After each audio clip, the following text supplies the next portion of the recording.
Masa Rasulullah jadi nabi itu 23 tahun. Terus sampean ingin ngaji paham dalam 1 jam, itu keangkuhan menurut saya. Jadi Rasulullah itu jadi nabi itu 23 tahun. Tapi orang ingin memahami Islam, nyewa kiai, diatur lagi itu kalau nggak pernah sepuh itu dosa, itu jelas itu. Itu 1 jam ingin paham. Saya punya sekian cerita ini Maulidur Rasul Shallallahu Alaihi Wasallam. Itu dulu zaman Nabi itu ada ayat yang Jibril jauh-jauh dari langit turun ke bumi hanya membawa satu kalimat. Sehingga syarat seorang mufassir itu termasuk tahu pertanyaan kalimat apa yang hanya satu diturunkan Jibril, yaitu kalimat minal fajr. Jadi dulu awal-awal Islam itu ada ayat kamu makan wakulu washrobu hatta yatabayyana lakumul khaytul abyadu minal khaytil aswad. Jadi kalau malam puasa itu orang boleh makan selagi melihat benang putih sama benang hitam itu belum kelihatan. Tapi kalau sudah kelihatan mana yang hitam, mana yang putih, berarti otomatis imsak. Itu sahabat entah saking lugunya, itu ya benar-benar pasang benang hitam sama putih, dia makan. Nanti 1 jam dari makan misalnya diintip lagi, kok belum kelihatan makan lagi. Mungkin yang istrinya cantik ya kumpul istrinya lagi, kalau tidak cantik ya sudah tidak usah mungkin. Sampai itu jadi perilaku sahabat berhari-hari. Ketika dilaporkan ke Rasulullah, Rasulullah itu tertawa-tawa. Kok ada begitu? Baru Jibril datang menerangkan minal fajr. Jadi benang hitam artinya masih malam, benang putih maknanya sudah fajar shadiq. Itu lama sekali. Saya terus mau cerita tentang sanad-sanad ilmu. Jadi Nabi itu 23 tahun. Dan itu tidak gampang, ada fasenya. Bahkan ada fase Nabi itu harus as-sukut anil mungkarat. As-sukut anil mungkarat itu diilmoni oleh pakar-pakar usul fikih. Apakah as-sukut anil mungkarat itu berarti mengekrori kemungkaran? Apa takhirul bayan? Saya ulang lagi pakai bahasa Indonesia. Ketika ada kemungkaran, Nabi diam. Itu diamnya karena nyari momen untuk ngandani. Atau memang diam itu dengan tanda kutip jangan-jangan dianggap ikrar. Makanya ulama usul fikih itu berdebat. Diamnya Nabi ketika melihat kemungkaran di awal Islam itu karena ada ma huwa aham, ada yang lebih penting yaitu menerangkan tauhid. Atau takut itu menjadi satu momok bagi mereka karena Nabi dianggap coro Jawa itu dianggap kecangkeman, sidik-sidik ngeloroi. Nah, perdebatan ulama dalam seperti ini itu penting sekali karena nanti menjadi satu rumus ilmu. Saya berkali-kali berpikir gini, misalnya Anda punya keponakan atau punya anak pacaran. Ada Pak D yang keras sekali, mesti marah. Itu nanti ponakannya nggak sempat dikandani karena main saja nggak berani, mesti Pak D itu marah. Karena ini Islam garis keras atau garis lurus atau apa lah nggak tahu. Pokoknya punya garis. Terus ada kelompok Islam yang nggak punya garis, ya nggak punya karakter. Ponakannya pacaran ya santai, malah kenalan pacare ponakannya. Cantile kuliahnya bodoh ini. Sehingga ponakannya merasa terjustifikasi. Berarti pacaran nggak apa-apa, wong paman saya nggak marah. Natijahnya pasti sama. Yang terlalu mudahanah, yang terlalu baik, hasilnya tidak didik sama sekali. Karena seakan-akan mengakui bahwa itu tidak apa-apa. Yang keras sekali hasilnya juga sama, nggak didik sama sekali. Karena dolan we rawani, kapan didiknya? Nah kira-kira seperti itu. Yang nggak mau berteman sama orang-orang maksiat juga hasilnya sama, meskipun atas nama kebenaran. Aku mau kancanan orang maksiat, ngotori. Hasilnya sama, nggak mau mendidik. Tapi yang mau ngancani juga bahaya kalau terlalu keseringan karena jute aku kenal kiai iki ratu diloroi, berarti gak popo kan gitu. Nah ini PR besar dalam umat Rasulullah Shallallahu Alaihi Wasallam. Tadi saya diceritani Mbah Jamal berjuangnya di sini, nata dari kampung yang macam-macam menjadi kampung baik. Dulu saya Duki di Lasem ya gitu. Mbah Mun dulu ya sarang dihimpit 2 kampung yang masalah. Tapi lama-lama terus jadi kampung yang baik lewat tarbiyah, lewat biasa. Maka ketika kemungkaran kita biarkan, itu namanya apa? Namanya itu kalau dalam usul fikih itu takhirul bayan. Apa? mengundurkan memberi apa? Penjelasan. Karena sekali tidak dengan definisi ini, nanti takutnya dianggap al-iqrar alal mungkar, dianggap ngakui kemungkar. Nah, saya termasuk orang yang sangat usuli ya, sangat memahami Quran, hadis itu secara disiplin ilmu usul fikih. Nah, kenapa itu satu keharusan begini logikanya? Saya ulang lagi, Nabi jadi Nabi itu 23 apa? Itu yang menyokong beliau jadi Nabi itu orang Nasrani dan orang Yahudi.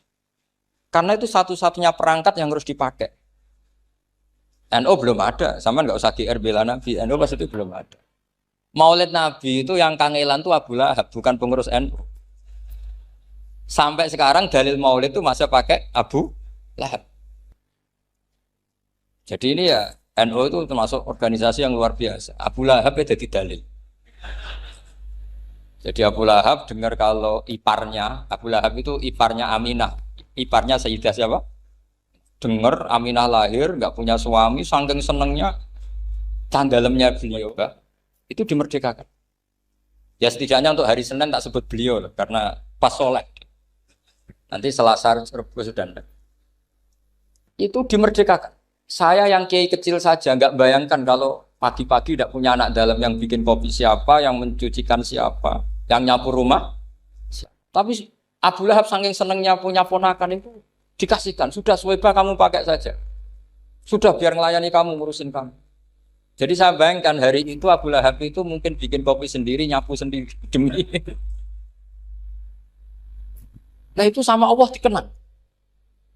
Dikenang sehingga yukhaffafu anhul adzabu yaumal isnan itu masyhur. Idza kana hadza kafiron jaa dhammuhu bi tabbat yadahu fil jahimi muhal lada ata annahu fi yaumil isnaini daiman yukhaffafu anhu lisururi bi ahmada famadzannu bil abdil ladzi kana umruhu bi ahmada masruran wa mata muwahhidan. Ini Abu Lahab yang kafir, hormat Maulidur Rasul saja dapat takhfiful adab, apalagi yang mukmin. Jadi itu satu-satunya dalil Maulid, itu dalilnya Abu Lahab. Ya makanya terus kita itu dibully sama kelompok sebelah, dalil kok Abu Lahab. Tapi saya pastikan awal Islam itu yang menjadi perangkat nubuah itu hanya Yahudi dan Nasrani. Karena yang lainnya nggak tahu Nabi itu apa. Saya beri sedikit cerita, Nabi itu umur anggap saja kita ikut kaul yang 12 tahun saja. Sebetulnya ada beberapa perdebatan, ada yang bilang 9, ada yang bilang 12. Tapi yang debat tidak usah didengerin, sama-sama nggak tahu kok ngotot. Kadang orang debat ya lucu, sama-sama nggak tahu kok ngotot. Anggap saja 12. Nabi datang ke Syam, Syam itu ya sekitar Syria, Lebanon, Palestina itu Syam. Itu pertama yang tahu kalau beliau Nabi itu ya rohib. Rohib itu terjemahnya ya pendeta. Rohib, Bukhaira, nemuin Abu Thalib, itu siapa? Ini anak saya. Terus ditanya lagi, ini siapa? Ini anak saya. Sampai 3 kali. Terus sampai Abu Thalib itu agak tersinggung. Memangnya masalahnya apa kalau dia anak saya? Terus Ibu Bukhaira bilang gini, semua alamat Nabi pada anak ini itu ada semua, kecuali kecelakaannya satu, anak kamu. Loh memangnya masalahnya apa? Karena alamatnya Nabi di Taurat dan Injil itu yatim. Sementara ini punya bapak kamu, ini masalah. Jadi dilihat macanya sudah memenuhi kriteria, semua memenuhi kriteria kecuali satu, karena punya bapak Abu. Akhirnya Abu Thalib ngaku, ndak ini ndak anak saya, ponakan saya. Akhirnya diketahui kalau ini benar-benar calon Nabi. Pertama yang tahu siapa? Pendeta. Karena yang punya khazanah kitab samawi itu ya para orang Nasrani dan Yahudi. Sehingga Al-Quran meskipun pada akhirnya ngeritik Yahudi Nasrani, carakan Yahudi dan Nasrani. Karena satu-satunya yang masih punya kitab samawi itu Yahudi dan Nasrani, meskipun sebagiannya sudah dirubah-rubah. Alamat pertama itu seperti yang diceritakan di Berjanji, afi ainaihikum, matanya dilihat. Terus perlakuan pohon. Saya pernah di pohon itu, pohon nubuah. Itu umurnya ribuan tahun. Itu kalau Nabi duduk misalnya di arah barat, matahari dari barat, normalnya akan kena kesetrong matahari. Itu yang rubah itu dahannya. Jadi Nabi itu orangnya lugu, duduk aja nggak mau mikir. Memang syaratnya Nabi itu nggak boleh mikir, harus umi itu lugu. Nggak boleh Nabi mikir besok makan apa, terus menjabat apa, itu nggak boleh. Itu udah Nabi itu, maklar itu. Nabi itu nggak boleh mikir. Makanya Quran nyifati Nabi itu makun tata drimal kitab walal iman. Kamu itu tidak tahu kitab itu apa, iman itu apa. Jika Nabi itu nggak bisa jumpa pers, nggak bisa. Nabi kok memaklumatkan wasata di mana, nggak bisa. Nabi itu justru bagus keliru pertama jadi Nabi. Nabi pertama ketemu Jibril itu dikira malakul maut, dia lari ketakutan. Zamiluni Khotijah saya ini takut, itu tadi ada malakul maut, saya takut. Sama Khotijah dikemulin. Jadi Nabi itu nggak tahu kalau itu malaikat siapa? Jibril. Jibril nggak bisa dia kenalan kak di seminar. Ini malaikat Jibril pernah kuliah di sini, nggak bisa seperti itu. Jibril itu ya aneh. Pertama ketemu Nabi, Iqra ya Muhammad, kamu harus baca ini. Kata Nabi, Nabi Qur'an saya tidak bisa baca. Harus bisa. Dipaksa sampai 3 kali. Nabi tetap jawab, saya tidak bisa baca. Terus kata Nabi kenangnya, Fagot Tony, saya didekap. Kamu harus bisa baca. Setelah baca dilepas, Nabi lari pulang. Pulang terus bilang ke istrinya Zamiluni. Ini secara nahwu agak aneh karena mukhotobahnya perempuan satu, harusnya Zamilini. Kalau untuk perempuan harusnya idribi ya, unsuri gitu.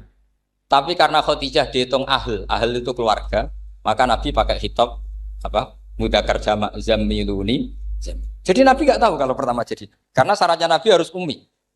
Justru karena ummi itu orisinil, semua yang dikatakan Nabi pasti dari wahyu. Nanti Nabi sampeyan mikir, saya besok ngomong apa ya supaya orang tertarik. Makanya kamu gak akan jadi Nabi. Selain sudah ditutup juga bahaya ini karena tadi. Makanya saya ngaji itu ya sekenanya saya tidak pernah ngaji itu mikir. Karena ngaji itu menarik itu terserah nasib. Kalau nasib sedang baik, kamu tidak paham gini, wah Gus Baik ilmunya tinggi sampai kita tidak paham itu kalau nasib sedang baik. Kalau nasib tidak baik, ngomong sudah enak apa, wah sebulet tuh. Jadi sebetulnya ini masalah qalb. Allah yang muqallibal qulub. Kayak kamu kelihatan serius itu kalau nasib sedang baik dianggap pemikir. Kalau nasib sedang nggak baik, wong kok merengut terus, mesti begitu. Kalau kamu nasib baik, sering guyon, mesti orang komentarnya alhamdulillah itu ceria, gampang syukur. Kalau nasib nggak baik, kiai kok guya-guyu, jelas kan gitu. Sehingga Nabi itu memang nggak boleh mikir. Sehingga diistilahkan makun tadri mal kitab walal iman. Kamu itu tidak tahu Muhammad kitab itu apa iman. Justru itu bagus. Gak tahu itu bagus kalau untuk Nabi. Kalau untuk apa? Sehingga orisinil datang ke Khadijah Zamiluni. Jawabannya Khadijah lucu. Kamu betul ketemu orang seperti ini ke makhluk seperti ini nih. Iya kata Nabi. Itu Khadijah itu kacaunya bukan main. Khadijah itu kacau. Khadijah itu kubro. Masuk manaqib yang dicintai Mbah. Ini mbah-mbahnya Habib, ini Muhammad bin Anis. Khadijah bilang gini, ya gini saja mas. Suatu saat kalau teman kamu itu datang bilang ke saya, ya kata Nabi. Gak ngerti kalau ini dites. Suatu saat Jibril ini datang lagi.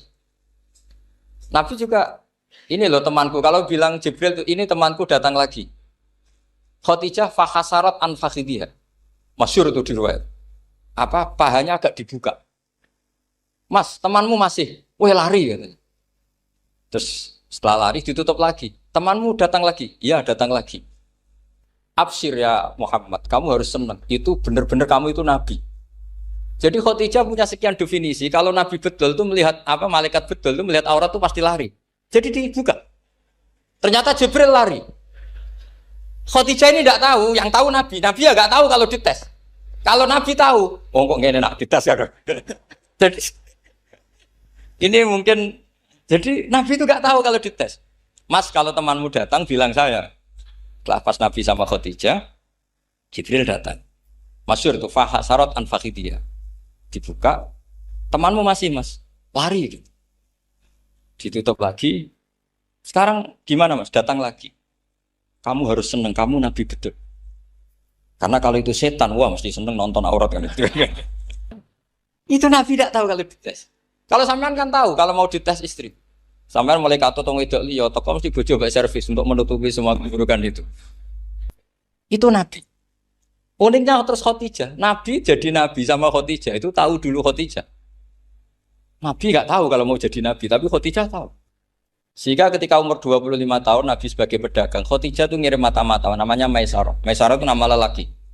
Saya tambahin lagi Maisarah nama lelaki. Nanti kalau kamu artikan nama perempuan, oh berarti Nabi kemana-mana punya perempuan. Enggak, Maisarah itu nama lelaki. Maisarah dikirim Khadijah terus. Gimana Muhammad di perjalanan? Tudhilluhul ghamamah tuti'uhus sahai. Kemana-mana dipayungi oleh mega, oleh awan. Sekian informasi ke Rasul ke Khadijah itu dimasukkan semua ke Khadijah. Tapi betapa kecewanya Khadijah ketika Nabi nikah umur 25 tahun, Khadijah umur 40 tahun. Itu kok gak jadi Nabi. Itu mulai kecewa sido jadi Nabi tahu. Makanya ketika tahun ke-40, berarti Nabi umur 40, cerita ketemu tadi Jibril, sebenarnya Nabi gak tahu itu Jibril, gak bilang Jibril. Itu Khadijah senangnya bukan main. Karena apa yang dibayangkan dia terjadi. Fa la yuzika wa abadan innaka la tasilur rahim wa tahmilul kalla wa taksibul maqdud wa taqridu fa wa tu'inu ala nawaibil haq. Lah bahasa Pak Said Akil syarat jadi rais Suriah harus hafal katanya gitu. Sonono syaratnya jadi ulama. Saya ini jadi ulama sebelum di NU. Banyak kata Mbak Mun dulu guyon kiai ono loro, ono kiai sing ning NU, berarti kiai sik lagi ning NU. Ono sing kiai NU nak gak pengurus NU ada di kiai gitu. Itu guyonannya Mbak Mun. Akhirnya Khadijah itu sempurnanya bukan main karena pernah ragu 15 tahun. Kan dari umur 25 Nabi kemudian nggak tahu bukti berikutnya. Makanya terus ini jadi Nabi enggak. Setelah umur 40 benar-benar Nabi, paginya diajak ke Waraqah bin Naufal, masih pernah paman sama Khadijah. Ya Ami ini Ibnu Akhika mau cerita. Terus Waraqah ini Nasrani. Di kitab Bukhari Qur'an tanas sorofil jahiliyah wa yaktubu Injil bil Ibraniyah masyaallah ayaktub. Jadi Waraqah itu penginjil. Pendeta. Tapi nanti loh kamu jangan salah paham terus kayak pendeta sekarang ada periode di mana Injil masih asli dan ada periode ini yang sudah muharraf. Itu kan dia itu lafaznya ulama. Akhirnya Waraqah tanya, kamu ngomong saja ya Ibnu Akhi, manggilnya seperti itu. Akhirnya Nabi cerita ketemu Jibril, enggak sebenarnya beliau enggak tahu itu Jibril cerita. Terus kata Waraqah, hadan namus alladzi ja'a bi Musa. Masih pakai bahasa namus, hadan namus alladzi ja'a bi Musa. Itu namus semacam malaikat yang mendatangi Musa. Terus uniknya Waraqah bilang gini.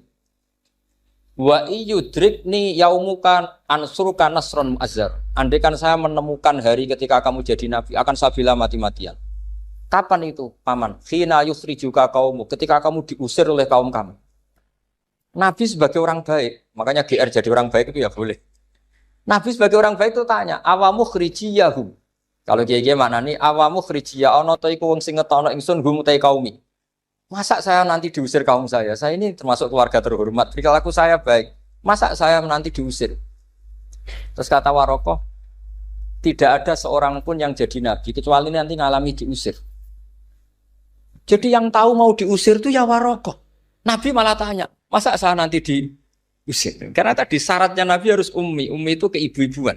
Jadi nggak tahu. Tapi nggak tahu di Nabi itu sifatu madkhin, sifat pujian. Bukan sifatu naqsin, sifat apa? Kekurangan. Akhirnya Nabi mulai sadar. Wah, jadi Nabi tenan kan gitu. Jadi saya ini termasuk orang yang sangat-sangat susah ketika orang ingin belajar Islam itu instan. Dulu Nabi jadi Nabi itu 23 tahun. Itu untuk menemukan teori masbuk, tidak nyalip imam, itu Nabi juga lama. Jadi dulu sahabat itu kayak anak-anak kecil zaman saya kecil. Itu kalau imam sudah rakaat ketiga atau rakaat keempat, itu kalau orang-orang desa kan langsung takbir, terus dia sholat. Sholat sampai 3 rakaat nyalip siapa? Imam. Nanti di rakaat keempat baru sama imam. Imam salam dia ikut salam. Itu hebat betul. Itu sama sekali nggak salah. Kalau ditanya, lo kok ikut salam? Kan sudah sama-sama 4 rakaat. Karena imamnya dia apa? Disalib. Jadi dia takbir terus tahu imamnya rakaat ketiga atau keempat terus nyalip. Sampai ke rakaat yang sama, nanti salamnya bareng-bareng imam. Itu dulu sahabat ya gitu. Kalau Rasulullah sudah di rakaat keempat atau ketiga langsung mereka takbir Allahu Akbar nyalip. Setelah nyalip menyamakan dengan Rasulullah salam juga ikut salam. Jadi itu dulu lama sekali prosesnya. Sampai ada satu peristiwa Mu'ad bin Jabal datang, kemudian Nabi sudah sholat, berarti masbuk kalau dalam bahasa fikih. Mu'ad langsung ikuti Nabi, setelah Nabi salam baru Mu'ad menambahkan jumlah rakaat yang tertinggal. Terus semenjak itu jadi sunnah, jadi sunnatan mutaba'ah kalau masbuk ikut imam, kemudian hanya menambahkan rakaat yang apa? Tertinggal. Itu 23 tahun. Jadi saya ngisi 20 menit yang nggak paham, 2 jam yang nggak paham, 3 jam yang nggak mungkin paham. Daripada gitu ya 20 menit saja. Ya itu betul, karena saya tidak punya kemampuan untuk itu. Saya masih ingat, saya ngaji umum pertama itu di hallnya abahnya Pak Hamid Pasuruan, di Lasem. Kedua di Pak Hamid Pasuruan kemarin. Terus tadi di Kiai Robah Maksum, itu ajudannya 3 kali ke saya tidak mau. Kiai Robah datang sendiri, sudah sepuh dituntun. Saya ini agak-agak soleh lah, kalau sama orang sepuh itu pengapesan. Masih ingat lah aturan mainnya laisa minna walam yarham saghirona wa yuwaqqir haqqa kabirina. Tapi yang sepuh betul kayak Mbah Jamal itu sepuh betul. Ada sepuh gaya-gayanan tidak mau. Karena memang Mbah Jamal itu besanan sama saya, Mbah Sahal itu misanan saya, misanannya Mbah saya. Terus dapat Mbah Nafisa ya keluarga sini. Saya teruskan kalau Mbah Robah itu faktornya sanad. Robah bin Maksum, Maksum ini muridnya Mbah siapa itu? Fakih, Mas Kumambang. Mbah Zubair dulu ya ngajinya sama Mbah Fakih apa? Mas Kumambang. Kemarin seminggu yang lalu saya di Pondok Termas ya faktornya sepuh. Karena sanad saya Mbah Mun, Mbah Zubair, Kiai Fakih Mas Kumambang, kemudian Mbah Mahfud apa Termas. Maka berjanji itu kitab yang masalah madaih itu bagus secara tarikh. Jadi kita madaih itu beda-beda. Ada yang kayak Habib Ali. Habib Ali itu lebih ke isek itu berontok. Jika saya suka baca Simtud Duror itu kalau pas isek, pas berontok. Berontok itu ya pas kangen Nabi, biasanya saya wudhu terus baca Simtud Duror, itu pas isek. Tapi kalau saya ingin baca sejarah suka berjanji. Kalau Habib Ali jelas isek. Yang duriannya sekarang di Solo termasuk Habib Muhammad bin Husain bin Anis bin Alwi bin Ali yang punya Simtud Duror. Jika kalau beliau baca sholawat ya sholatan yattasulu biha ruhul musalli alaihi fayam basitu fi qalbi siru nuri ta'aluki fi wa hubbi fayuktabu biha bi inayatillahi nabu fi hisbi. Kalau berjanji enggak, dia tahu problem utama Nabi itu nasabnya karena beliau orang Quraisy, orang jahiliyah yang dikira enggak punya darahnya Nabi Ibrahim. Maka beliau pertama ngarang diantaranya wa ba'du fa'aqul huwa Muhammad bin Abdullah bin Abdul Muttalib wasmuhu Syaibatul Hamdi Khumitat Khisalusaniyah. Saya pastikan Muhammad cucunya Abdul Muttalib. Dia yang punya pintu yang mau masuk ke Ka'bah namanya Babu Bani Syaibah. Itu nama lain dari Abdul Muttalib. Terus diteruskan. Abdul Muttalib bin Hasyim terus sampai wa adnanu bila raibin itadzawil ulubin nasabiyah ila dabihi Ismail nisbatuhu wa muntah. Karena berjanji ingin ngomong, ingin memaklumatkan ini Muhammad. Kamu kira orang mana? Beliau adalah turunan Ibrahim. Kayak apa alimnya yang ngarang berjanji? Nah, saya berkali-kali ngomong di mana-mana. Lah berjanji itu nasibnya kurang baik. Dibaca bahasa Arab, yang baca nggak paham, yang dengar nggak paham. Akhirnya kubu sebelah dianggap baca mantra. Nah, terus dihukumi bid'ah kan? Coba kalau itu ditulis bahasa Indonesia. Nasab Muhammad. Dia punya bapak Abdullah, punya mbah Abdul Muttalib gini-gini. Paling kubu sebelah tidak akan bilang bid'ah. Mesti ngomong ini buku sejarah. Jadi gara-gara bawa bahasa Arab, sing maca ora paham, sing nyenggaki ora paham, terus koyo mantra. Sing kritik yo luwih ora paham. Sudah akhirnya. Jadi berjanji itu bela-belain Nabi itu yang dilihat sisi nasab. Makanya beliau ngendikan wa'adnanu bila raibin intadzawil ulumin nasabiyah ila dzabihi Ismaila nisbatuhu wa. Itu juga orang Yahudi. Akhirnya orang Yahudi banyak yang iman. Ternyata Muhammad itu tidak orang lain. Sampai mereka bilang Muhammad minal asbab. Muhammad itu enggak lain saudara kita. Akhirnya orang Yahudi banyak yang iman. Jadi pertama Nabi jadi Nabi itu yang tahu ya orang Yahudi dan orang Nasrani karena mereka pasti punya sisa-sisa kitab samawi. Nah, itu yang diceritakan Ka'bil Ahbar. Ya al-haditsus tsani an Yasar bin Atha an Ka'bil Ahbar. Qala allamani abi Tawrata ila sifran wahidan kana yaqtimuhu wa yudkhiluhus sunduk falamma mata abi fatahtuhu fa idan fi nabiyyun yakhruju akhiras zaman maulidu bi Makkah wa hijratu bil Madinah wa sultanuhu bisyam. Ya, jadi ini saya urun nerangkan maulid. Tapi jangan diundang lagi. Ya, jadi, pokoknya saya Ini kaidahnya jelas. Kalau tidak pernah sepuh ngundang saya haram. Aturan fikihnya kan gitu. Kalah alim ngatur yang alim haram. Kalah tua ngatur sing tua haram. Tapi nak wong tua ngatur sing nom ono kemungkinan halal. Mereka ono kemungkinan sing nom ra nurut wong tua itu dosa. Makanya kalau saya dipanggil yang pernah sepuh, waduh cocok ra cocok ya samina wa ta'na.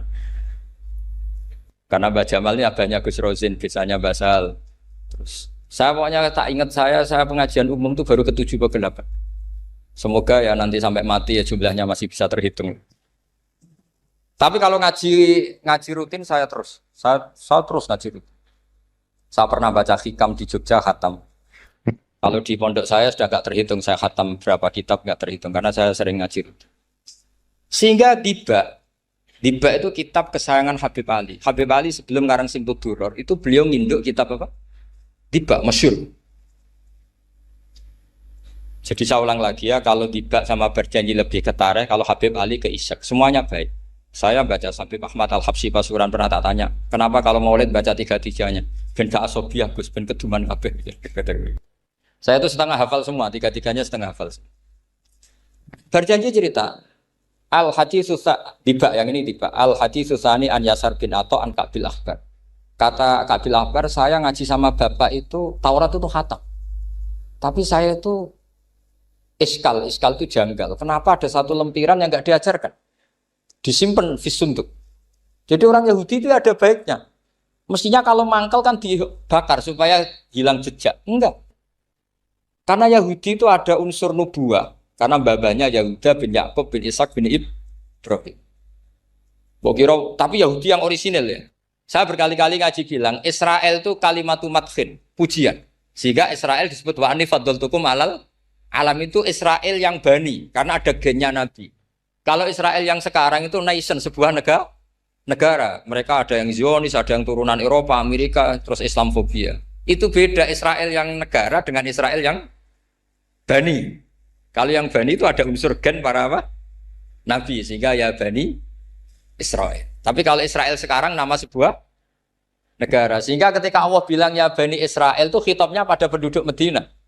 Kenapa? Karena penduduk Medina zaman itu banyak yang keturunan Nabi Ibrahim alaihis salam. Jadi Israel di Quran itu bukan nama sebuah negara, nama sebuah turunan. Sehingga disebut ya Bani Israel, he anak turune Israel. Kita tahu Israel nama lain daripada Nabi Yakub.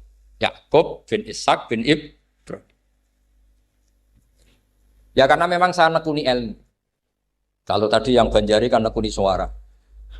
Jadi suaranya bagus. Itu kalau nggak ditopang al-jamalul akli, logikanya juga bagus. Itu bahaya, nanti orang mau nyanyi tok.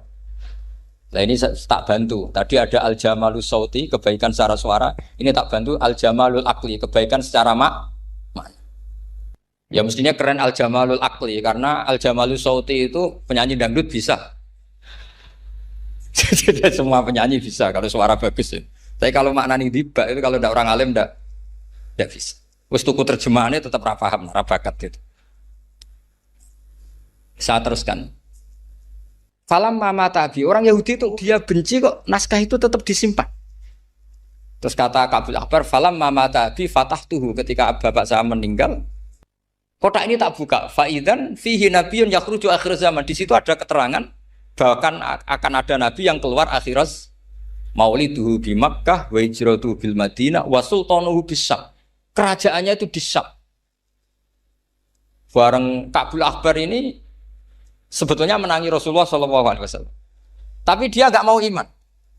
Karena Nabi itu nggak lengkap menurut dia. Ini Muhammad sudah benar lahirnya di Mekah, wafatnya di Madinah. Tapi masih kurang satu, wa sultanuhu bis-Syam.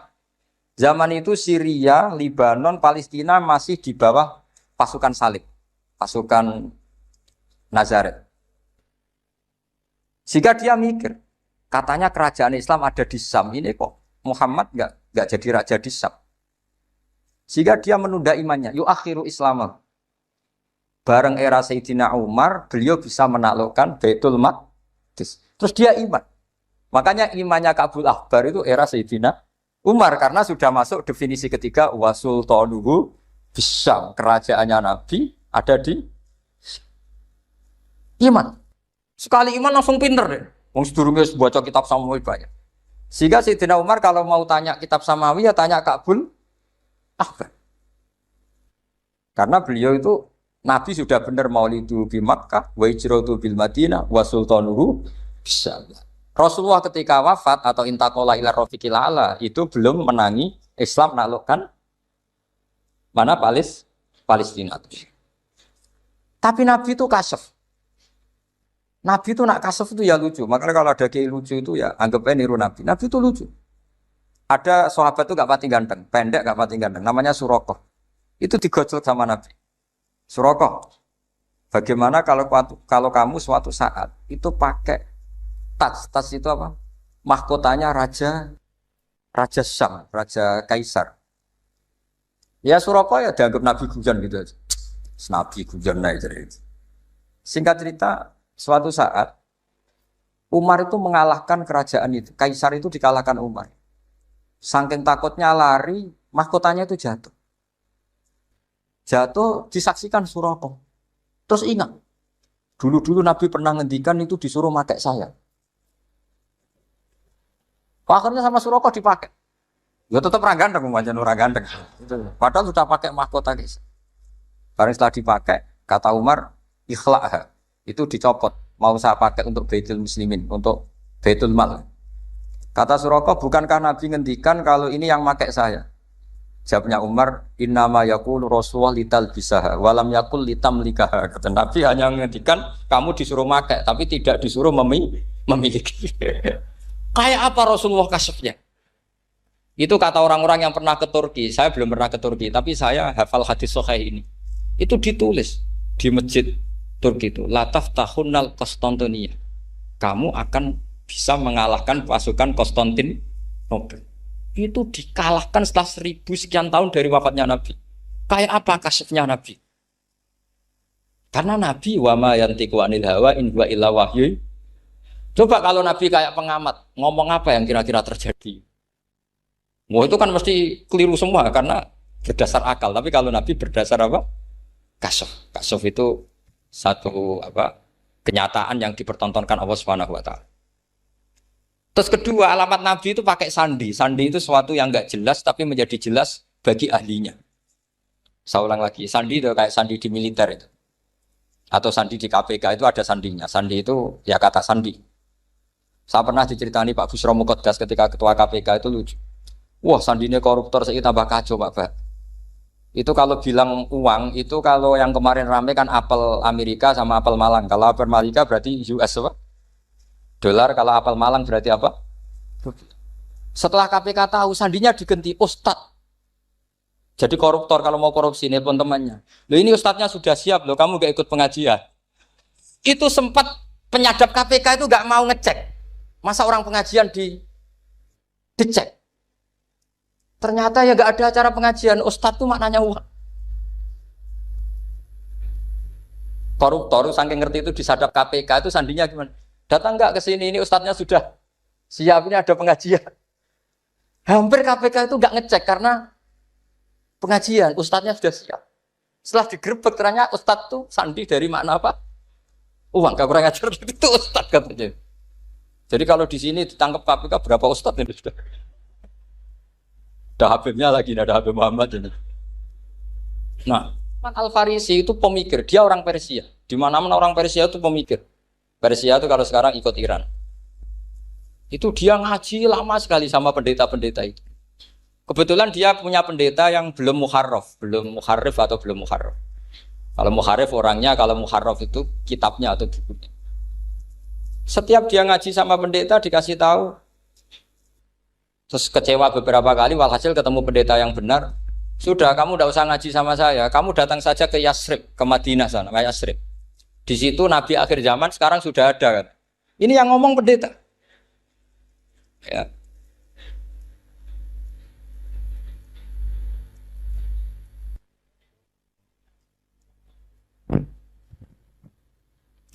Ya terus sandinya itu 3. Itu aneh semua sandi. Sandinya pertama layak balus sodako. Lalu saya tahu kalau itu Nabi gimana. Pas itu posisi di Babylon. Babylon itu sekarang ikut Irak. Babylon itu ikut Irak. Dia orang Persia, kira-kira sekarang Iran. Terus dia kerja di Babylon, kalau sekarang ikut Irak. Makanya ada yang cerita Nabi Ibrahim itu orang Babylon, berarti orang mana? Irak. Kemudian pindah ke Syam, kemudian sempat hidup di mana? Makkah. Akhirnya datang. Beliau di Babylon diceritain. Terus beliau miskin. Terus ada kafilah dari Yasrib, dia bilang, saya siap jadi budak Anda, asal saya dibawa ke Yasrib. Akhirnya Salman jadi budak. Jadi budak, dia di Yasrib jadi budak. Demi penelitian tuh dia jadi budak. Padahal dia orang pinter sekali, namanya Salman Al-Farisi. Setelah jadi budak, dia di Yasrib.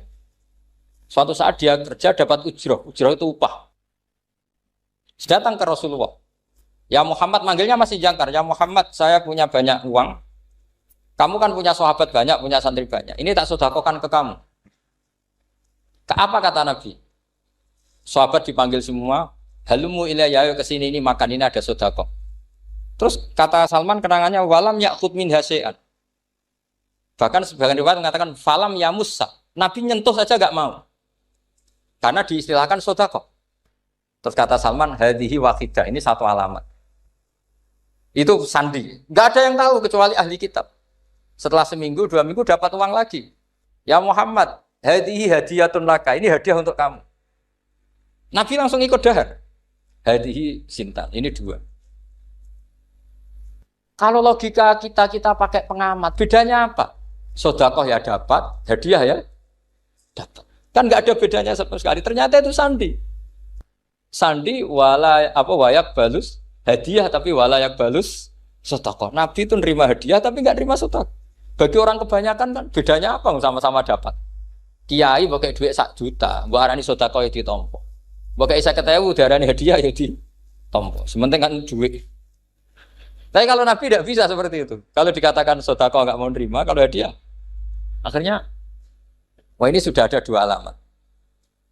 Jadi alamat tuh ya kadang aneh, masa sedekah sama hadiah dibedakan. Terus ketiga, wafi katifihil aisar khotamun nubuwah, mislu baidotin nu'amah. Di katifil aisar, apa kalau orang sini bilang apa? Pundak yang kiri itu ada khotamun nubuwah, ada alamat bahwa beliau adalah nabi akhir zaman. Yaitu mislu baidotin nu'amah, kayak semacam telur manuk darah. Wah itu pusing. Waduh, caranya ngelihat gimana? Dia berkali-kali datang ke situ. Nabi itu orangnya priayi, jadi sering pakai baju. Kalau Nabi ini jenengan sering blodor gampang. Ini kan Nabi kan sering priayi. Tapi Nabi itu memang unik.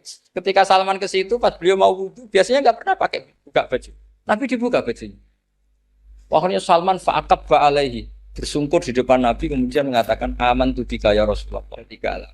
Lagi-lagi 3 itu juga didapatkan dari ahli kitab. Makanya di awal-awal Islam itu ahli kitab itu luar biasa.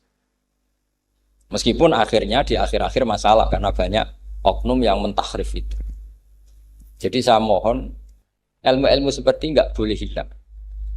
Jangan mentang-mentang orang Yahudi Nasrani sekarang sudah muharraf, kamu terus anti sama sekali. Tetap ada sisa-sisa samawi.